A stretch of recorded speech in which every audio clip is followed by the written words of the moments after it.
Oi pessoal, tudo bom com vocês? Hoje tem mais um vídeo da Quarta Forense. Tô deixando outro vídeo também essa semana, não sei o dia, mais um vídeo sobre assombrações. Pra quem gosta do assunto já pode esperar que tá vendo coisa nova. Todas as histórias que eu vou contar aqui no canal, tanto os crimes quanto as lendas, as histórias de terror, também vão estar disponíveis no meu podcast do Spotify. Eu tô deixando o link pra vocês na descrição. Me deu muito trabalho. Se vocês gostarem da história, curtam, compartilhem com seus amigos. Se você é novo por aqui, me segue nas minhas redes sociais, principalmente no meu Instagram, lá eu sou bastante ativa. Esse caso aconteceu há muitos anos atrás, lá na Austrália, e ficou muito famoso também. Ele é muito famoso até os dias de hoje, porque ao contrário dos vídeos que eu fiz até agora no canal, ele não foi resolvido, é um mistério até hoje. Espero que vocês gostem, então vamos até o vídeo de hoje.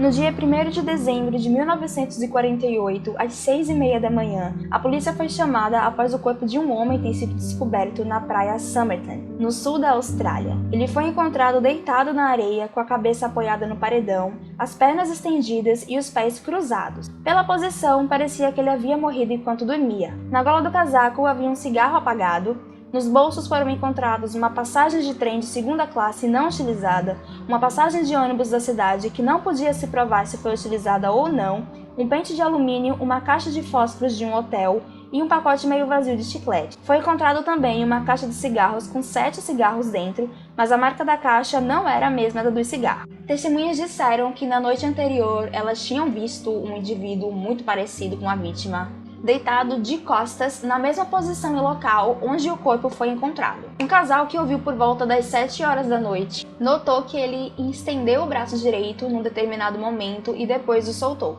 Outro casal que ouviu cerca de meia hora depois, entre as 7h30 da noite e as 8 horas, disse que não ouviu se mexer durante a meia hora que passaram lá, mas que têm a impressão de que ele havia mudado de posição.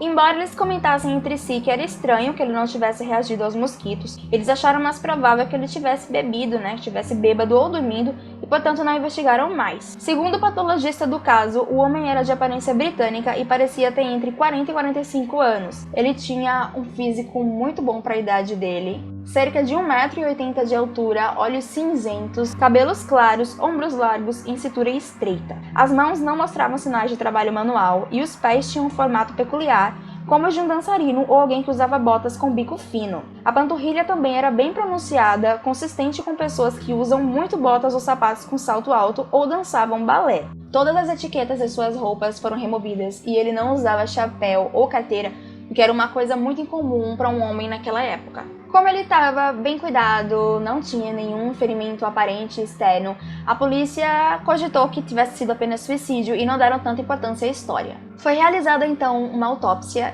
e o patologista estimou o horário de morte entre as 2 e as 3 da manhã, que foi pouco antes dele ser encontrado, já que encontraram ele de 6h30 da manhã. Pela autópsia foi descoberto que o baço do homem era cerca de 3 vezes maior do que o normal. O coração parecia normal, mas todos os outros órgãos do corpo dele foram afetados de alguma forma. A autópsia também mostrou que a última refeição dele havia sido pastosa e consumida cerca de 3 a 4 horas antes da morte. Mas, mesmo que alguns testes tivessem sido feitos para encontrar veneno ou alguma substância que justificasse a sua morte, nada foi encontrado. Por causa disso, o patologista definiu que não tinha sido suicídio, que talvez a morte tivesse sido acidental ou que talvez tivesse sido assassinato, mas ele não tinha como provar. Ele disse que provavelmente havia sido usado barbitúrico.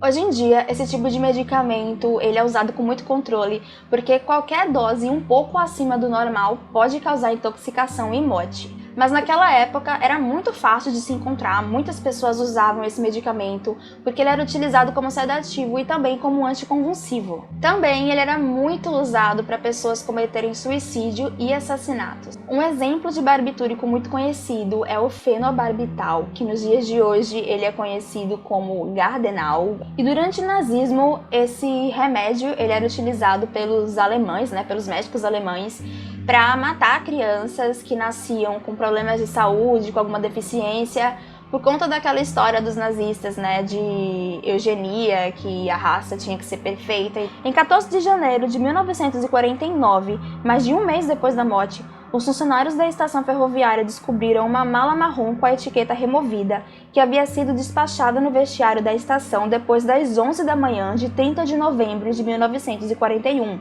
um dia antes de encontrarem o corpo. Dentro dela havia muitas roupas, né, muitas coisas comuns de uma viagem, mas havia também algumas coisas esquisitas, como por exemplo uma escova para estêncil que era usada por oficiais em navios mercantes para fazer estêncil de carga. Também foi encontrada uma linha de costura laranja de um tipo que não era disponível na Austrália e que era do mesmo tipo usado para reparar o forro em um dos bolsos da calça que a vítima estava usando. Por causa disso, acreditava-se que a mala pertencia sim ao homem, porque era muito raro encontrar aquele tipo específico de linha lá pela Austrália. Todas as marcas de identificação das roupas foram removidas, mas eles encontraram 3 nomes escritos em 3 peças. Mas uma pesquisa foi feita e nenhuma pessoa foi encontrada com nenhum desses 3 nomes, pelo menos em todos os países de língua inglesa em que as pesquisas foram feitas, o que não impede que essa pessoa exista em um outro lugar. No final das contas, a única dica que a mala deu era que alguns itens haviam sido fabricados nos Estados Unidos. Um deles seria um casaco, e o mesmo não havia sido importado, indicando que o homem ou havia estado nos Estados Unidos ou teria comprado de alguém. O corpo foi reexaminado e várias descobertas foram feitas. O maior problema dessas descobertas é que elas só faziam sentido em um cenário onde o corpo teria sido deixado lá após a sua morte. Mas segundo os relatos das vítimas, isso não teria acontecido, porque eu não sei se vocês se lembram, mas elas disseram que viram o homem deitado lá na noite anterior. Por exemplo, os sapatos da vítima estavam muito limpos, e isso não batia com uma pessoa que tinha passado provavelmente o dia inteiro andando na cidade e tinha estado na praia também, né, com areia, com água, com sujeira. Outro detalhe é que também não foi encontrado nenhum traço de vômito ou de convulsões, o que era comum no caso de intoxicação por barbitúrico, que é o que eles achavam que tinha sido utilizado. Por causa disso, alguns investigadores começaram a pensar que, já que as testemunhas não tinham de fato visto o rosto desse homem na noite anterior, poderiam ser pessoas diferentes sim, né? E a vítima teria sido deixada na praia em algum momento depois. Mas a polícia enfatizou que isso era pura especulação, porque as testemunhas tinham certeza, 100% de certeza que eram a mesma pessoa e que mesmo que não tivessem visto o rosto do homem, as roupas eram idênticas, o homem, né, os detalhes do homem eram idênticos. Então a probabilidade de serem pessoas diferentes era muito pequena. Outro ponto levantado é que eles não sabiam se realmente havia sido utilizado barbitúrico. Eles não conseguiam encontrar nenhum traço de veneno ou qualquer coisa similar no corpo dele. Um professor de fisiologia e farmacologia chegou a levantar 2 medicamentos como sendo extremamente tóxicos em doses baixas, e por isso seria muito difícil de encontrar qualquer traço dele no corpo da pessoa, mesmo que eles fossem procurados. Os nomes desses medicamentos não foram divulgados até a década de 80, porque assim como os barbitúricos, era muito fácil de se conseguir, não era necessário receita médica. E o medo da polícia é que as pessoas começassem a utilizar ele não para suicídio, mas para homicídio, como faziam com o barbitúrico. Inclusive, eles acreditam que aquele movimento que uma das testemunhas ouviu fazendo com o braço, né, de estender o braço e depois soltar, poderia ter sido uma das últimas ou a última convulsão que ele teve antes da sua morte. Após o inquérito, foi feito um molde de gesso da cabeça e dos ombros dele, porque até o momento eles mostravam aquelas fotos da autópsia para as pessoas e elas se sentiam muito mal de ver o homem daquela forma, né? Na mesma época do inquérito, um pedaço de papel enrolado com as palavras Tamanchad foi encontrado em um bolso falso costurado no bolso da calça do homem. O que é extremamente estranho, né? Porque uma pessoa vai ter um bolso falso costurado no bolso da calça. Os funcionários da biblioteca pública disseram que a tradução da frase seria como algo finalizado. Segundo eles, essa frase poderia ser encontrada na última página do livro Rubaiyat of Omar Khayyam, cujo roteiro diz que se deve viver a vida ao máximo e não se arrepender quando ela terminar. A polícia realizou uma pesquisa em toda a Austrália para encontrar uma cópia do livro exato onde um pedaço foi rasgado, mas como não encontraram, eles acabaram divulgando a foto à imprensa e conseguiram localizar o livro certo, uma versão de 1941, publicada na Nova Zelândia. De acordo com declarações da polícia, o livro foi encontrado na parte traseira de um carro, na mesma época em que o corpo do homem não identificado foi encontrado. Na contracapa do livro, os detetives identificaram um número de telefone, um número sem significado e um texto que lembrava uma mensagem criptografada. Vários especialistas foram chamados para decifrar o suposto código, mas não tiveram êxito. Em 1978, a pedido da jornalista Stuart Littlemore, os criptografistas do Departamento de Defesa analisaram o texto e disseram que seria impossível fornecer uma resposta satisfatória porque a quantidade de símbolos não era suficiente para descobrir a chave de criptografia. Eu não sei o quanto vocês entendem de criptografia, mas em resumo, se você tiver uma chave e você aplicar numa frase, ela vai ficar codificada. Se você aplicar essa mesma chave ao reverso, ela vai ser descodificada e você vai ter acesso à frase original. Sem contar que eles, por algum motivo, levavam em consideração que era um código criptografado, mas podia nem ser, né? Podia ser que tivessem pegado o livro, estavam anotando alguma coisa, né? Começaram a anotar e não tem significado nenhum. O número de telefone pertencia a uma enfermeira chamada Jessica Ellen Thompson, que morava a cerca de 400 metros do local onde o corpo foi encontrado. Quando ela foi entrevistada pela polícia, ela foi bem enfática de que não conhecia o homem, que não sabia porque ele teria o número de telefone dela e muito menos porque ele morreu tão perto da casa dela. Ela também relatou que em 1948, pouco antes da morte do homem, uma pessoa desconhecida perguntou sobre ela para um vizinho, mas ela não fazia ideia de quem era, a pessoa não chegou a entrar em contato com ela de verdade. Um dos investigadores, chamado Jerry Feltus, acabou escrevendo um livro sobre o caso. Sim, ele escreveu um livro sobre o caso, um livro chamado O Homem Desconhecido. E ele acabou dizendo que quando entrevistou a Jessica, ele a achou muito invasiva, que não parecia que ela queria mesmo falar sobre o assunto. Ela também pareceu muito surpresa quando o busto do homem foi mostrado. Segundo a polícia, ela pareceu tão surpresa a ponto de praticamente desmaiar. Ela teria desviado o olhar e não voltou a olhar para o busto novamente. Esses detalhes fizeram com que o Jerry realmente acreditasse que ela conhecia a identidade daquele homem. E em 2014, a filha dela, chamada Kate, deu uma entrevista e disse que também acreditava que a mãe o conhecia. A Jessica acabou solicitando à polícia que eles não mantivessem a idade dela, nem nada que a identificasse, porque segundo ela seria um pouco embaraçoso que ela tivesse envolvida com esse caso. E a polícia acabou concordando com o pedido dela, mas isso foi muito prejudicial para as investigações posteriores, porque ninguém sabia quem era a Jessica. Na verdade, nem sabiam que o nome dela era Jessica, né? A polícia acabou usando um pseudônimo na época. As circunstâncias da morte e do contexto histórico eram tão estranhas que especularam que o homem era um espião, principalmente por causa do bolso falso costurado no bolso da calça. Em 1949, o corpo do homem desconhecido foi enterrado no cemitério da cidade. Anos após o enterro, algumas flores começaram a aparecer no túmulo dele e a polícia acabou chegando a uma mulher, mas ela disse que não sabia nada sobre o homem e que só deixava as flores porque tinha respeito por ele. Desde a morte até os dias de hoje, várias tentativas para descobrir a identidade dele foram feitas, assim como descobrir o suposto segredo por trás do código que eles realmente acreditam que existe. O próprio Jerry já sugeriu, inclusive, que aquele código não seria criptografado, mas que cada letra corresponderia a uma palavra e que juntas elas formariam uma frase. Ele tentou, inclusive, montar algumas frases, colocando a Jessica e o local onde ela vive no contexto. Mas, gente, se a gente parar para pensar, é muito mais fácil você conseguir encontrar uma chave de criptografia do que você conseguir adivinhar o que uma pessoa estava pensando, quando ela escreveu aquilo, Quantas probabilidades de palavras se tem que pode encaixar com aquela frase. Outras pessoas tentaram descobrir a identidade dele e a causa da morte, mas por causa do embalsamento, grande parte do DNA dele foi destruído, então isso não foi possível. Além do que, a polícia fez besteira e boa parte das evidências foram destruídas ou jogadas fora, como por exemplo a mala que encontraram na estação ferroviária, ela foi jogada fora. Como assim você joga fora uma evidência de um crime?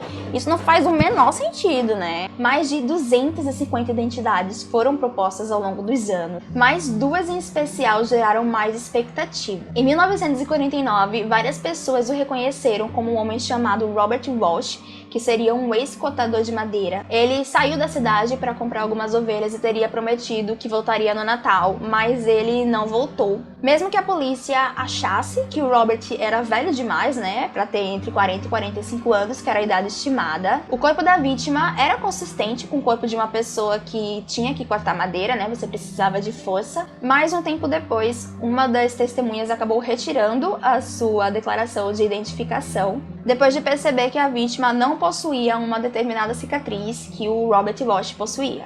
Depois disso, em 2011, uma mulher entrou em contato com a polícia com uma carteira de identidade que ela teria encontrado nos pertences do pai. Essa identidade era de um homem chamado H.C. Reynolds, exatamente assim, a gente não sabe o nome mesmo dele. O cartão tinha sido emitido nos Estados Unidos para marinheiros estrangeiros durante a Primeira Guerra Mundial.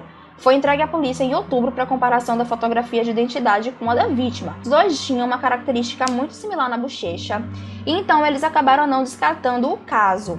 Várias pesquisas foram feitas nos arquivos nacionais, tanto dos Estados Unidos, quanto do Reino Unido, quanto da Austrália, e eles não conseguiram encontrar nenhum H.C. Reynolds em nenhum lugar. O que é muito estranho também, porque se a carteira foi emitida nos Estados Unidos, por que eles não conseguiram encontrar quem era essa pessoa? Será que o governo dos Estados Unidos estava tentando esconder esse homem, ou será que a identidade poderia ser falsa? Um professor de anatomia chamado Henenberg descobriu que a cavidade superior da orelha da vítima era maior do que a inferior, e isso na época era característico de apenas 1 a 2% da população caucasiana. Em 2009 foi descoberto também que ele tinha um distúrbio genético raro nos dentes chamado hipodontia, e essa característica era presente em apenas 2% da população. A reviravolta de tudo isso começou em 2010, quando descobriram que a Jessica, sim, aquela Jessica, agora já devidamente reconhecida, tinha 2 filhos, um deles chamado Robin, e analisando uma fotografia dele, descobriram que ele havia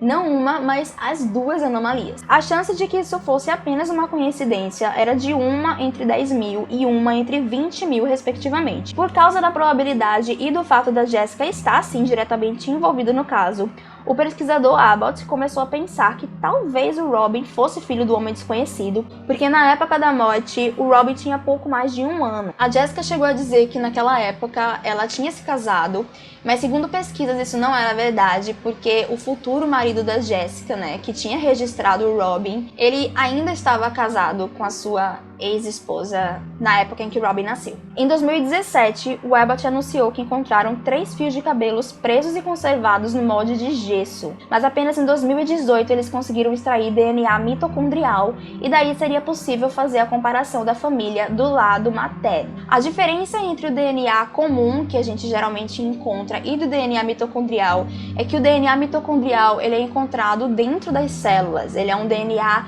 mais difícil de se conseguir destruir.